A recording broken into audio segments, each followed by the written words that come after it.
Sonuncu şahid, sivilizasiyanın vəsiyyəti.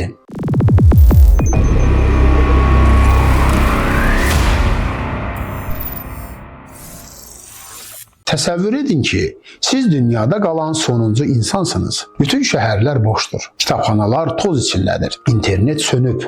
Sənin bildiyin hər şey səninlə birlikdə yox olacaq. Beethovenin simfoniyaları, Einsteynin tənlikləri, Nəsiminin qəzəlləri. Onlar yalnız bir şuur tərəfindən dərk edildikdə mövcuddur. Əgər sən olmasan, bu möhtəşəm mədəniyyət sadəcə mənasız səs-küyə və kağız yığınına çevriləcəkdir. Biz kainatın öz-özünə pıçıldadığı bir nəğməyik və o nəğmə bir gün mütləq bitəcək. Bəs nəğmə bitəndə yerdə qalan səssizlik kimin adı çəkiləcək? Yoxsa səssizlik elə ən böyük vəsiyyətimizdir?